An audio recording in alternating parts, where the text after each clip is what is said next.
A redução da conta de luz se transformou num dos maiores embates entre tucanos e petistas dos últimos tempos, tirando as eleições, é claro. O governo Dilma acusa o PSDB de ser contra o barateamento da energia porque põe interesses econômicos e eleitorais acima do bem da população.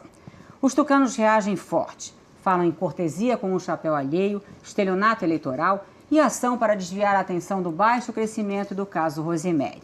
As estatais energéticas do Paraná, de Minas e de São Paulo, estados administrados pelo PSDB, não aderiram ao plano de redução de tarifas previsto na medida provisória 579. Vamos conversar sobre o assunto com o presidente do Fórum dos Secretários de Energia, José Aníbal, que representa o governo paulista. Secretário, muito obrigada pela vinda ao Terra. É um prazer receber o senhor aqui. Muito obrigado. Secretário, além do governo Dilma, a Fiesp, que há 2 anos encabeça a campanha Energia a Preço Justo, diz que CESP, CEMIG e Copel jogam contra todos os brasileiros. Por que essas estatais não podem cortar em 20% a conta de luz? Primeiro, com relação à Fiesp, especialmente Paulo Scaff, joga contra São Paulo. É um sindicalismo barato, feito com as gordas verbas da Fiesp, né, do sindicalismo patronal. O que nós estamos fazendo é um ato de defesa dos interesses do Estado de São Paulo, apenas isso. Nós convergimos na ideia de redução do preço da energia. O governador Geraldo Alckmin já tomou várias iniciativas nesse aspecto. O maior estímulo dado a um dos grandes setores da economia de São Paulo, que é o setor sucroalcooleiro, foi o governador reduzir de 25% para 12% o ICMS. O setor hoje é 60% do Brasil está aqui em São Paulo, o setor sucroalcooleiro. O governador deu isenção de ICMS para todos os investimentos em energias renováveis. Biomassa, bagaço e palha de cana, já tem mais de 4.000 megawatts de geração de energia com biomassa no estado de São Paulo. A energia eólica, nós acabamos de publicar o Atlas Eólico sexta-feira passada, energia dos ventos, isenção de ICMS para os equipamentos, fotovoltaica, enfim. Agora, neste caso, o governo federal há anos diz que quer fazer uma nova proposta para o setor elétrico e que levaria isso ao Congresso através de projeto de lei. Ainda em maio, junho, reafirmou que seria projeto de lei. Quando não foi a véspera do 7 de setembro, o presidente foi para a televisão e disse, não, eu vou fazer uma proposta, vai ser uma medida provisória e já estarei anunciando essa proposta para o Brasil inteiro. E anunciou dia 11 de setembro. Nós fomos lá, achamos o propósito muito bom, reduzir o preço da energia em até 20%, em média, para as residências 16%. Para as indústrias até 28%? Até 28%, as maiores, né? Hoje já está muito claro que são as maiores que terão esse benefício. O pessoal de pequena e microempresa já está protestando. Bom, anunciou, disse, mas como é que vai ser feito isso aí? Eu disse, não, eu vou abrir mão de 2 encargos que estão na conta de luz. 2 encargos que o governo federal recolhe e que já não tinha sentido nenhum mais recolher. Então, aí são 7% desses 20% estão aí. 13% eu vou dizer como é que eu vou fazer lá adiante. Eu vou fazer uma proposta para as empresas de geração e de transmissão de energia, que levam do local onde ela é produzida para onde ela é consumida. Para esses dois tipos de empresas, geração e transmissão, vou fazer uma proposta. Agora, vocês têm até 15 de outubro para dizer que estão de acordo com a proposta. Achei aquele estranho, né? Por que nós vamos dizer que estamos de acordo com a proposta antes de dizer qual é a proposta? Não, a proposta eu só vou apresentar no dia 4 de novembro. Então, veja bem, Maria. Dia 11 de setembro, 3 semanas do primeiro turno da eleição, anuncia, ganha manchete no dia seguinte, a energia vai baixar 16% para a residência e tal. Dia 15 de outubro, todos nós aderimos, no caso da CESP e da EMAI, que são as 2 empresas de São Paulo, nós ressalvamos. Olha, ressalvado a proposta que vocês vão apresentar. Eu não vou assinar um cheque no escuro, né? Um cheque em branco. E não deu outra, dia 4 de novembro. O que eles propuseram? Propuseram o seguinte, olha, vocês têm concessão que vencem em 2015. Nós queremos que, a partir de 1º de janeiro, vocês possam ter a concessão de vocês renovada. Antecipa a renovação da concessão. Antecipa a renovação, dou mais 20 anos de concessão para vocês, ótimo. E vou pagar aquilo que vocês ainda não conseguiram amortizar. O investimento que a gente pôs lá, pôs 100... Muitos especialistas dizem que esse investimento já foi amortecido e pago há muito tempo. Eu chego já lá, até porque tem uma usina que o governo ofereceu 1,8 bilhão, você vê que não é assim. Mas, enfim, tinha 3 usinas da CESP e algumas da EMAI. A EMAI fez as contas, pedimos a eles que reconhecessem que tinha ativos que eles não estavam reconhecendo, eles reconheceram, propuseram uma boa tarifa, nós assinamos. No caso da CESP, nenhuma conversa, porque a EMAI é bem menor que a CESP. Mandamos vários requerimentos, mostrando que a nossa contabilidade, feita por critério internacional e IFRS, eles conhecem bem isso, é o mesmo que eles usam, indicavam um conjunto de ativos da CESP não depreciado de 7 bilhões e 100 milhões. Eles nos ofereceram 1 bilhão, depois a gente mostrou que eles estavam com uma data errada para uma das usinas, no início da operação, acrescentaram mais 750. Assim mesmo ficou uma diferença de 5 bilhões e 300 milhões de reais. Nós argumentamos de vários modos, tentando ver se tinha algum regramento de transição, nada. Nem nós, nem CEMIG, nem Copel, nem a Celesc de Santa Catarina. A CEMIG renovou a concessão de 18 usinas, só 3 que ela acha que tem direito a uma renovação de concessão pela regra antiga, que eles estão disputando. E a Copel do Paraná também renovou no que se refere à transmissão, não renovou na geração. Quer dizer, não houve nenhuma ação acordada. Quem politizou isso foi o governo. Hoje, para mim, está muito claro. Nós temos 20 bilhões aí disponíveis, que era um fundo que eles tiravam através da tarifa de energia, o RGR, que eles abriram mão, não pode mesmo ter mais. Eles têm 20 bilhões, bom, nós vamos impor a Eletrobras, que é a empresa do Estado, que tem geração e transmissão, que ela aceite a proposta, a Assembleia da Eletrobras aceitou a proposta, não teve um voto a favor, a não ser o do governo, que é o acionista majoritário. E hoje, está nos jornais, todo dia saindo, mas hoje, de novo, sai no jornal, um dos diretores da Eletrobras dizendo que o governo vai bancar, através do BNDES e através do Tesouro, a diferença, enfim, o rombo que eles vão provocar na Eletrobras, que a Eletrobras não tem como segurar essa diferença tão grande. Por quê? Tesouro e BNDES terão que socorrer a Eletrobras. É empresa estatal. E quem vai socorrer a CESP?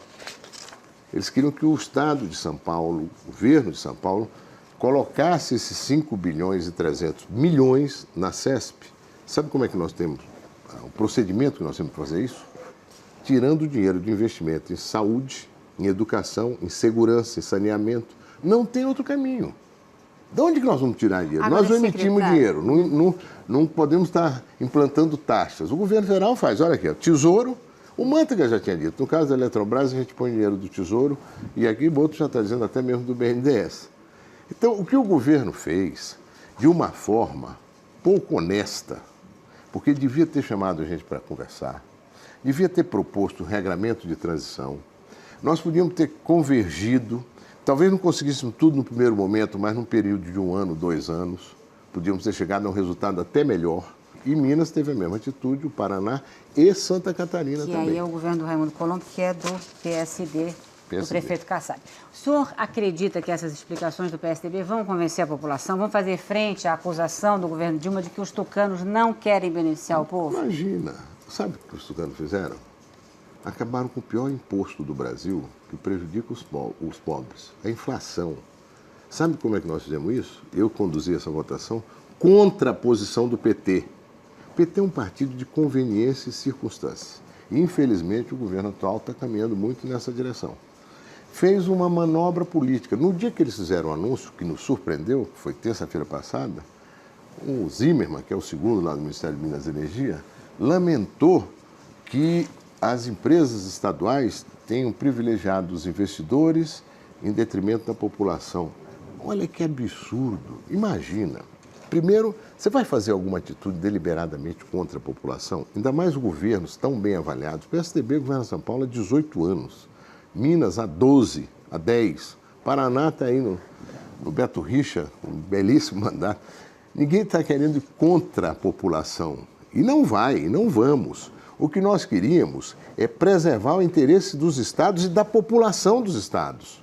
O recurso que está na CESP, que ainda não foi amortizado, é investimento feito pelo povo de São Paulo, do estado de São Paulo, não é do atual governo. Foi feito através dos anos.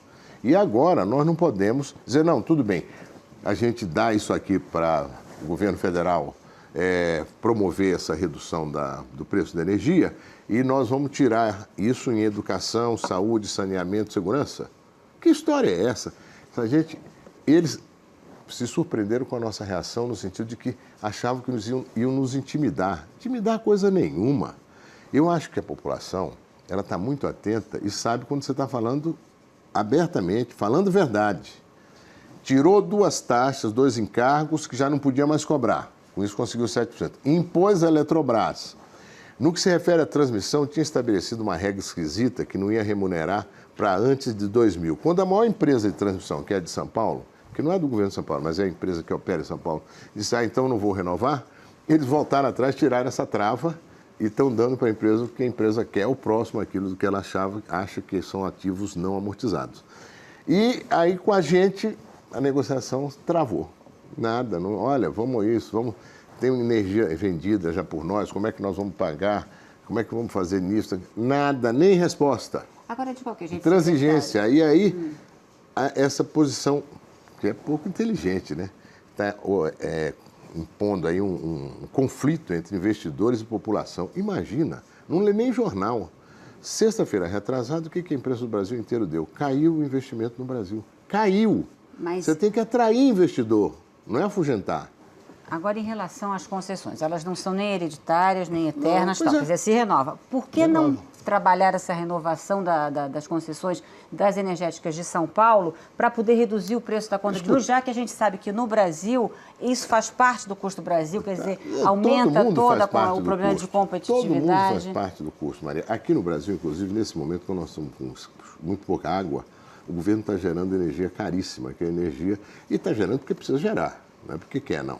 Porque precisa gerar e tal, que é energia térmica, é proveniente de óleo diesel, de gás e tal. Então a energia no Brasil está subindo. O pessoal do Rio de Janeiro, a população do Rio, teve um reajuste de energia em novembro de 12,8%. 12,8%. E provavelmente terá outro logo em seguida, agora em janeiro ou fevereiro. Então essa questão de energia, você vê, manifestações do professor Goldenberg, achava que o governo tinha que retirar essa medida provisória. Pinguela Rosa, que foi presidente da Eletrobras no governo Lula. Hildo Sauer, que foi diretor de gás da Petrobras no governo Lula. Todos contrários, isso vai desorganizar mais ainda o setor elétrico no Brasil. Não se pode fazer demagogia, populismo com energia. O senhor acredita que, inclusive, está embutido aí risco de apagão, se essa medida provisória for adiante? Eu não antevejo isso, e não quero que isso aconteça. Isso é o pior dos mundos. Isso impacta a vida das pessoas, a economia. Mas estão tratando de uma forma, digamos assim, ligeira, de uma questão que tem muito desafiadora, que requer investimento, requer regras claras. O governo está tentando passar por cima de regramentos e impor prejuízos aos entes da federação. Já tem uma redução de receita dos estados. Eu hoje soube que tem vários estados no Brasil que não vão conseguir pagar o 13º. Eles têm se reunido muito nesse CONFAS, né, que é o Conselho de Política Fazendária, e eles têm visto que a redução da tarifa de energia, se ocorrer nessa proporção de 20%, ela vai impor também uma redução do ICMS da energia, que é um ICMS importante para os estados. São 5,5 bilhões para todos os estados. Só São Paulo, mais de 1 bilhão. O governo nem se preocupou em propor um regramento de transição. Quando nós tiramos ICMS de exportação, Lei Candir, teve fundo de compensação durante vários anos. Os estados, essa reunião que teve em São Luís agora, aqui de sexta passada, reclamaram muito o secretário de Fazenda, de todos os partidos, não é só do PSDB, não. Reclamaram forte. É preciso que se tenha a informação no seu conjunto. A Fiesp, o presidente da Fiesp, ele não deve ter muita noção do setor elétrico, né? Não tem muita noção da complexidade. Até porque a Fiesp hoje já não representa os setores dinâmicos da economia, né? Os setores dinâmicos da economia estão fora da Fiesp. A BIMAC, a BIDIB, Sindipessas, Única, todo esse pessoal está fora, né? Então fica esse sujeito fazendo campanha eleitoral, política eleitoral, com dinheiro desse sindicalismo patronal bem forrado de recursos, demagogia, de uma forma irresponsável. Ó, ele está querendo tirar, e ainda fala, está tirando dinheiro disso, de hospital. Tira dinheiro de hospital, de saneamento e segurança, aderir a essa proposta no modo como ela foi feita, porque nós vamos ter que pôr o Estado de São Paulo 5,3 bilhões de reais.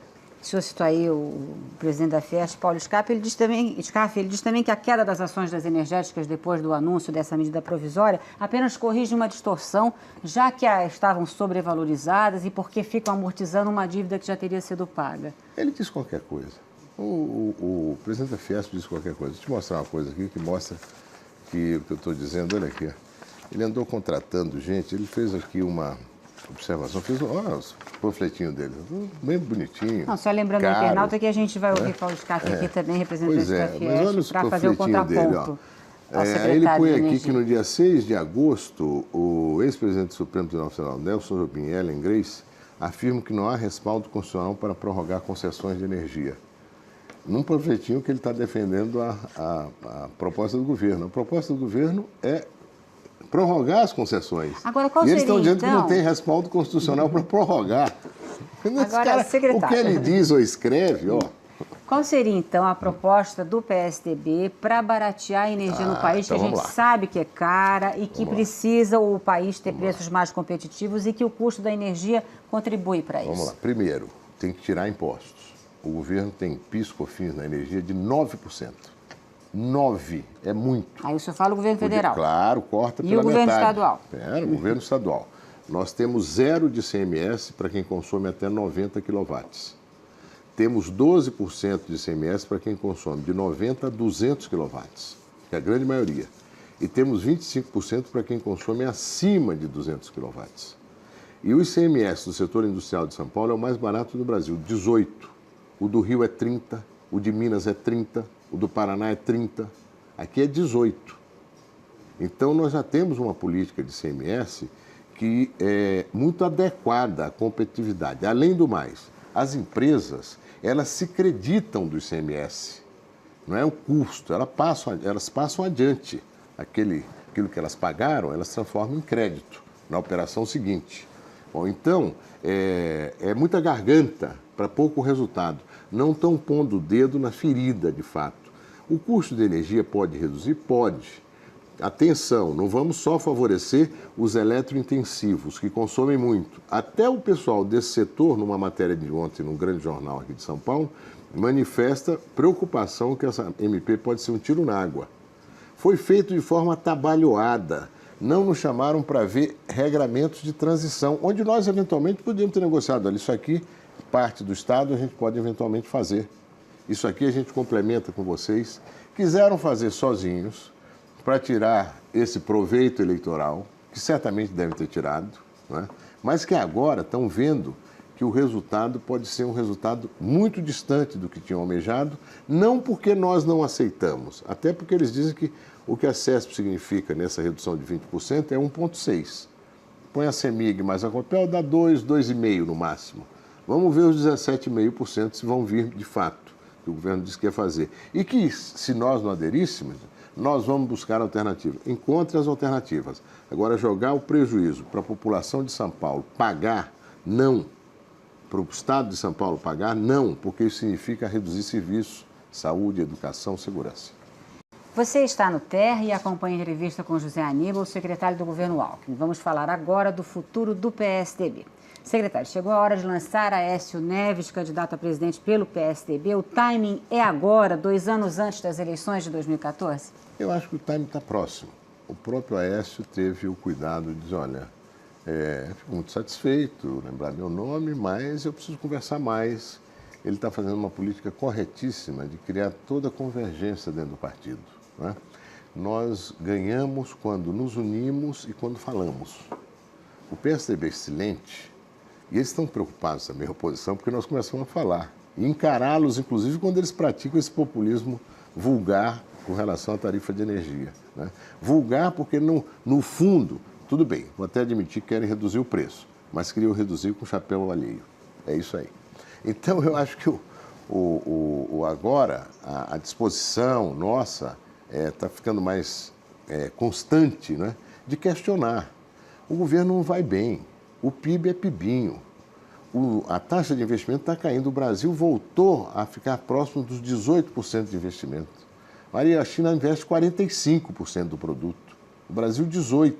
Regrediu. Por quê? Porque o governo também, a capacidade de investir do governo é cada vez menor.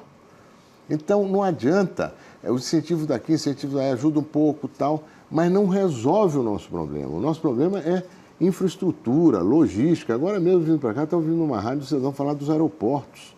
É puxadinho para cá, puxadinho para lá. É estrada com pedágio barato. Lembra? Eles fizeram a guerra com relação a nós. O pedágio das estradas que foram privatizadas no governo Lula era um pedágio baratinho. Fernão Dias e Regis Bittencourt. As duas continuam péssimas como estavam antes. A Regis Bittencourt não avança, não acontece nada. Pedaginho baratinho e estrada ruinzinha. Né? Não adianta, não tem milagre. Tem que fazer as coisas de modo a atrair o investidor e obter o resultado. O Brasil tem que ter uma infraestrutura melhor de aeroportos, de portos, de estradas, de ferrovia.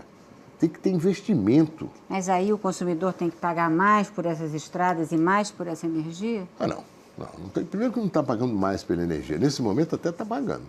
Vai estar pagando porque a energia que está sendo gerada agora, que é de termoelétrica, é uma energia muito cara. 2, 3 vezes mais cara do que a energia de água hidrelétrica. Mas isso é porque está faltando água. Logo, espero, vem a água e alivia. Agora, a estrada não tem jeito.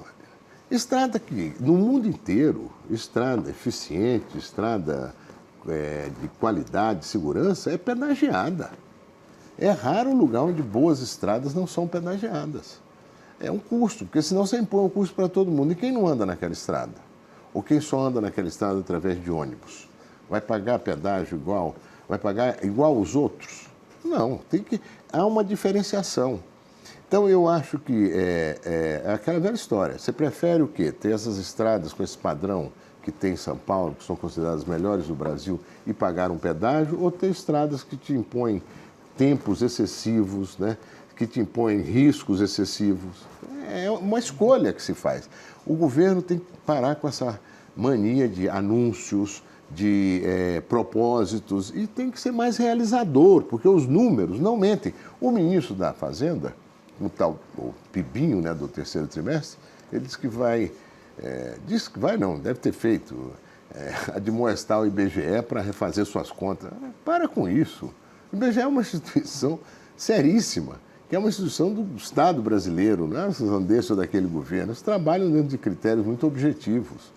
O que está faltando é realmente investimento, regras claras, estão afugentando o investidor, isso não é bom.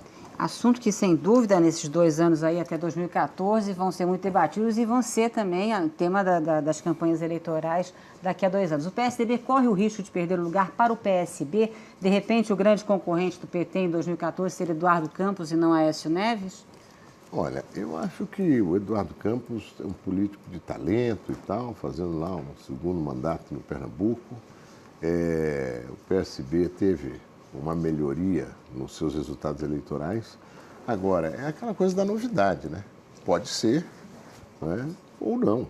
O PSDB é um partido que já deu rumo ao Brasil, com o Plano Real, já governou por 8 anos e tem uma massa crítica muito grande, uma presença forte. Os estados de São Paulo, Minas, Paraná, Goiás, Pará, Alagoas, tem prefeituras, enfim, tem uma capilaridade grande, uma boa bancada e boas condições de construir uma candidatura para enfrentar e vencer as eleições.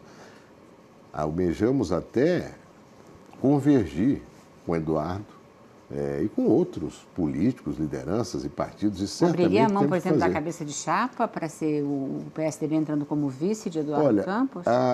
Veja bem, se você olhar até do ponto de vista de estado de origem, né? O Aécio foi governador 2 vezes de Minas, é senador.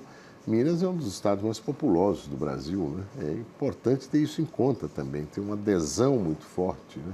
Certamente terá uma adesão muito forte, mas de qualquer maneira, isso ainda é um pouquinho extemporâneo. Eu estou respondendo o que você está me perguntando, em função do Eduardo Campos e tal, mas é uma matéria que realmente houve aquele movimento na segunda-feira passada, né? Aquele calor lá da reunião dos prefeitos eleitos, o ex-presidente mencionando isso, mas eu acho que é uma matéria para ser decidida mais adiante. O próprio Aécio Mineiro tem um sentido de tempo danado. Né? Secretário, analistas mais pessimistas chegam a afirmar que o PSDB pode seguir o caminho do DEM que define praça pública, para não perder o lugar que já teve. O que o PSDB precisa fazer? Primeiro, esses analistas são incorrigíveis, né? Deve ser o mesmo tipo daqueles que dizem que a economia ia crescer 2%, 3% e tal. Não aprendem. Escuta, seguir caminho desse ou daquele partido, no partido que tem o governador de Minas, o governador de São Paulo, o governador do Paraná, esquece. Tem uma história, né? Os outros têm também, mas às vezes um passo aqui, outro ali, que a coisa não caminhou bem. Mas no caso do PSDB, disputou todas as eleições presidenciais depois da redemocratização, disputou com o nosso saudoso Mário Covas, ganhou com o Fernando Henrique, depois disputou com o Serra, com o Geraldo com o Serra, perdeu, mas tem todas as condições. Foi sempre para o segundo turno, levou essas eleições para o segundo turno e está em vias de viver um processo, a meu ver, de revitalização. Eu tenho certeza que o PSDB já não cabe na moldura anterior. O PSDB quer ser mais falante, quer mais participação do partido no seu conjunto, quer lideranças que estejam mais atentas a essa sensibilidade da base partidária. Ela foi fundamental em momentos anteriores, ela será fundamental daqui por diante novamente. Acho que o partido está muito propenso a um ativismo político e, consequentemente, eleitoral. O senhor não só defende há tempo uma renovação dentro do PSDB, como disputou prévias para a Prefeitura de São Paulo. Se José Serra não tivesse entrado no páreo na última hora, o senhor seria o candidato tucano. Após mais esta derrota, qual é o papel de Serra? Qual é o papel que ele tem a desempenhar dentro do PSDB? Olha, ele é um filiado do partido que tem experiência política, administrativa e você certamente vai entrevistar em algum momento. A gente tenta bastante, mas é difícil entrevistar o ex-candidato. Eu acho que é isso, ele está aí. Agora, de fato, a eleição mostrou que fizemos alianças equivocadas, fizemos um discurso que não tinha sintonia adequada com a população e perdemos, né? Agora é preciso, a partir desses fatos, que o partido reelabore posições, né? Reconstrua pontes, né? Reformule um pouco, com mais sintonia, a sua proposta para a cidade de São Paulo e fazer isso agora, inclusive. O PSDB tem a obrigação, a responsabilidade de fazer com que essas ideias que afloraram tanto no processo de prévias, de descentralização, de gestão mais compartilhada com a cidadania de São Paulo, né, de enfrentar e vencer desafios que já deviam ter sido vencidos na nossa cidade, essa mega cidade, nós temos o dever de ir trabalhando isso no dia a dia da política da capital, na Câmara Municipal, nos embates políticos, enfim. O PSDB tem que se consolidar mais na capital com esse ativismo da sua militância, que nas prévias foi tão importante. Temos vários internautas querendo aqui participar também da nossa conversa e o Márcio Alves de Souza, ele de alguma forma, ele resume o que os nossos internautas estão a dizer aqui no nosso chat. Por exemplo, esse Márcio fala o seguinte: nunca vi tanto petista convicto como os membros do PSDB, segundo ele, porque deram a Prefeitura de São Paulo para o PT quando escolheram o Serra candidato, segundo ele. E agora com essa história de não querer baixar a energia.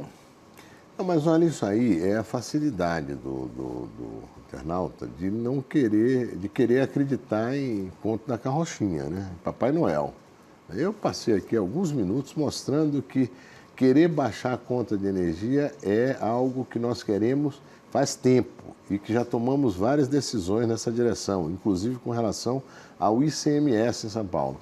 Agora, isso que o governo federal estava propondo é fazer cortesia com chapéu alheio. Usou a Eletrobras porque a empresa deles impôs e aqui eu mostrei. Internauta, leia, ó, Tesouro e BNDES terão que socorrer a Eletrobras, senão ela quebra. Os dois encargos que a presidente abriu mão é porque não podia cobrar mais. Agora a conta para valer ela quis pendurar em cima de São Paulo, de Minas, do Paraná e de Santa Catarina. E ficou, claro, brava porque não conseguiu. Porque nós não vamos pegar uma conta de 5 bilhões e 300 milhões e empurrar para você, internauta de São Paulo, para os contribuintes de São Paulo, porque para fazer isso a gente tem que cortar serviços de saúde, saneamento, segurança, habitação, enfim, educação. Não tem outro caminho. O governo federal se socorre com o BNDES, se socorre com orçamento, que é gordo. Nós não. São Paulo tem um orçamento enxuto, tem uma boa capacidade de investimento e não pode abrir mão dessa capacidade de investir, porque a cidade e as pessoas precisam disso. Agora uma provocação. O publicitário João Santana, do PT, lançou Lula ao governo de São Paulo em 2014, com a ressalva, segundo ele, de que o ex-presidente não quer nem ouvir falar nesse assunto, numa entrevista que o publicitário deu à Folha de São Paulo. Mas vai que o ex-presidente Lula decida, daquela lá na frente, acha essa ideia boa e até concorra. As chances de reeleição de Geraldo Alckmin sofrem algum abalo? Olha, eu acho que... Já me perguntaram essa coisa. Eu acho que isso aí é um pouco fantasioso, né? E acho também que o ex-presidente Lula, ele não está com essa bola toda, não, viu? Ele já começa a aparecer que os melhores momentos que o Brasil teve nesses últimos 10 anos para tomar um rumo maior em matéria de investimento, de estruturação do país, foi durante o governo dele. E não fez por incompetência, não fez porque não teve coragem, não teve ousadia. Aliás, eu considero o governo do Lula um governo conservador. Não é um governo ousado, criativo, estruturante, não é? E acho que esses anos aqui, não acho que eles ganharam a eleição em São Paulo, acho que nós perdemos. Não foram eles que ganharam, nós perdemos, não é? E o Lula, onde pôs a mão, Campinas, perdeu.